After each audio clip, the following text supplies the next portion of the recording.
And then all of a sudden, I just get this second wind, and I'm like, you're right, Lord.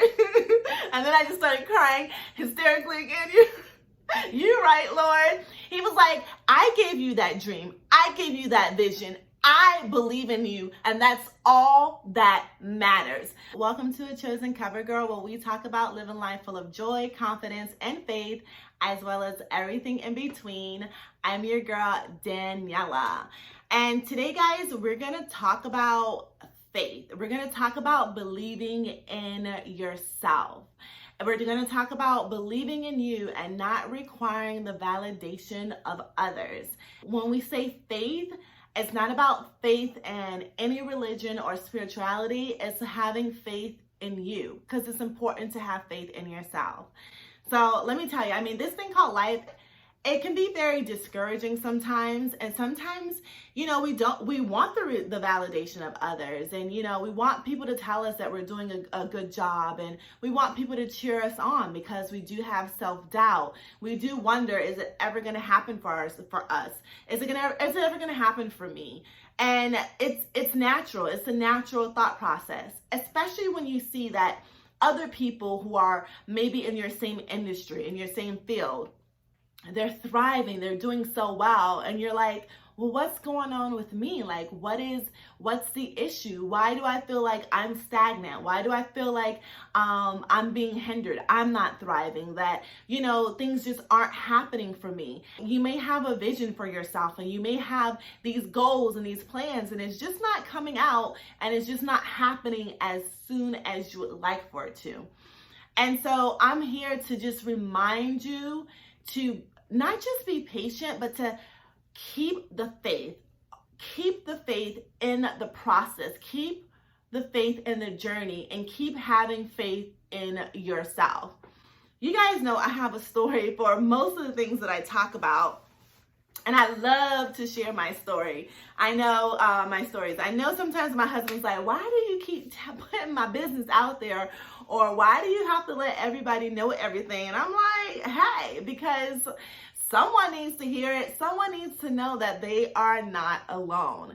And so I wanted to start this Believe in You series. And because I know we all need that push. We all need that encouragement to say, hey, keep at it. Keep going. It's going to happen. Do not lose faith. And sometimes we look to people to give us that validation, and sometimes it's the wrong person. When I was married for maybe like about a year or two, I do remember it was early in our marriage. I had shared with my husband my dreams that I have for myself. And, I told him about the book that I had written, and, the plans that I had for a Chosen Cover Girl, and just all these things that I wanted to do. So one particular evening I was talking about it. I can't remember in this moment as to whether or not I was having a little self-doubt, whether I needed a little bit of encouragement, but I just remember we were talking, and I was just telling him, the things that I wanted to do, and it hadn't happened yet. And then I was like, do you think it's going to happen? Do you think it's going to happen for me? Do you think I'm going to be able to do all of this? He literally said to me, no, I don't think so. Guys, when I tell you, when I tell you, I was so freaking distraught. Like, you would have thought that a family member had passed away. I was shocked.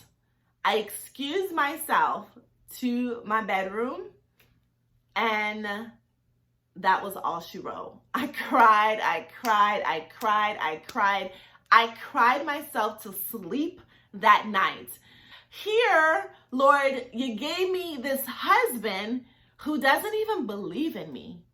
He doesn't even believe in my dreams. He doesn't think it's going to come to pass. And I'm like, if my own husband doesn't believe in me, and the man that you gave me to do life with, a life partner, does not believe in me, then why would anybody else? Why would the masses believe in me? Why would people who don't even know me believe in what I'm sharing with them? Why would they want to even listen to anything that I have to say? Like, why am I doing this? It's all for nothing. For what? Why am I here? And I felt so broken. I felt like I had no purpose. I felt like, why am I even alive? I didn't have suicidal thoughts in that moment, but I was hopeless. I had hopelessness. Even the Bible says, hope deferred makes the heart sick. So here you're feeling hopeless and you're feeling discouraged and you're like, what's the point? What's the point in all this? So when I tell you, I cried and I cried and I cried. I cried like someone had died. And I felt like a piece of me had died because my vision had died. My dreams had died. My hope was dead. And everything that I said that I was going to do, and publishing this book and getting the word out on exactly like what a chosen cover girl is, about every single thing that I had envisioned for my life was just dead. It was dead. The following morning, my husband goes to work. I couldn't even get out of bed. Like, that's how depressed and broken I was. I couldn't even get out of bed. I called in sick. I didn't eat. I stayed under my covers. I stayed in a dark room, just crying, sleeping and crying. My husband got home and he saw that I didn't go into work, and he opens the door and he's like, you didn't go to work? What's going on? And I remember I could barely say it, and I told him, well, you don't even believe in me. And he was like, oh, but you asked me. You asked me my opinion. I gave you my honest opinion. What do you want? And I know he's like, oh my God. And he thought I was being dramatic. But he doesn't know what that felt like, you know? So I continued about my business. And when I tell you that man stayed away from me, did not even come into the room.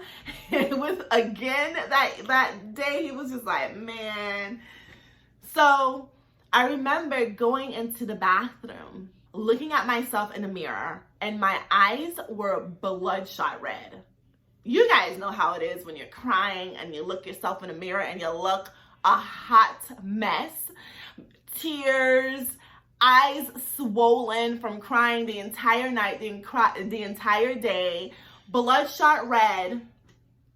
And while I'm looking at myself with a tear-stained face, tears rolling down my cheeks, I remember the Lord said to me, and people oftentimes ask, how do you know if it was the Lord? How do you know when it's the Lord that talks to you? And when you have your own relationship with God, you know how he communicates with you. And in that moment, I tell you guys, the Lord was like, I believe in you. Like, he literally said, I believe in you.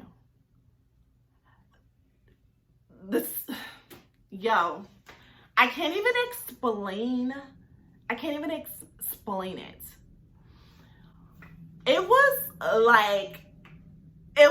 like Rocky, like, you know, when like a boxing match, when you're down all 8 rounds, and then all of a sudden I just get this second win, and I'm like, you're right, Lord. And then I just started crying hysterically again. You're right, Lord. He was like, I gave you that dream. I gave you that vision. I believe in you. That's why I gave it to you. I didn't give it to him. I gave it to you. And that's all that matters. And when I tell you, I wiped up my tears like I was about to go to battle. And it was a spiritual battle for me, because I literally said to the devil, I was like, you should have taken me out in my despair. You should have taken me out in my depression, when I felt like I was hopeless and I had nothing else. I had no purpose. You should have taken me out then, because guess what? It is on and it is popping. I don't give a damn whether or not my husband believes in me. I don't care whether or not my mama believes in me. The Lord said that he believes in me. He has equipped me with everything that I need to do what it is that I need to do. Yo, when I tell you, it was just like, I can't even explain it. Like, this excitement that you see right here, this was nothing compared to me in my bathroom that night, just having a revival, an awakening of my spirit, and an encouragement that said, I validate you. I approve you. I have faith in you. That's what the Lord was telling me. And he reminded me to have faith in myself. That's all I need. With the Lord by my side, I can conquer anything that tries to hinder me from my destiny. So it took me a while, but I published a book. It took me a while, but I got the ministry out and I'm talking to the masses. It took me a while, but it doesn't matter, because once I decided that I have faith in me, and it doesn't matter who is riding with me, who isn't riding with me, as long as the Lord got my back, as long as I trust in the Lord, and as long as I trust in myself, I don't require the validation of anybody else. Do I still have days that I'm a little discouraged? Absolutely. Do I still have days when I have a little self-doubt? Absolutely. But I don't stay there, because I'm reminded of that night. I'm reminded of who has my back. And I'm reminded to stay faithful, to trust the process. Don't look at what's going around. Don't look at what's around you. Self-doubt, that's normal. Requiring the validation of others, that's even normal. But have faith in yourself. Validate yourself. And before you know it, that dream, that vision, just trust in the journey, and you're just going to be checking it off. Check, did this. Check, yep, got that done. Check. Slowly but surely. It may not be when you want it, but it's going to happen, because your due season will become your now season. I think I gave a message about that already too. All right, guys, that's it. Short and sweet today. Listen, share the content. Share it, share it, share it, because we need to be encouraged, and we need to be reminded to trust and to have faith in ourselves. And if you haven't already, please put that notification bell on so you can know every time I'm bringing you content. Like I said, I want to start this Believe in Yourself series. So there's going to be more of these type of videos where this came from. Be blessed and believe in you.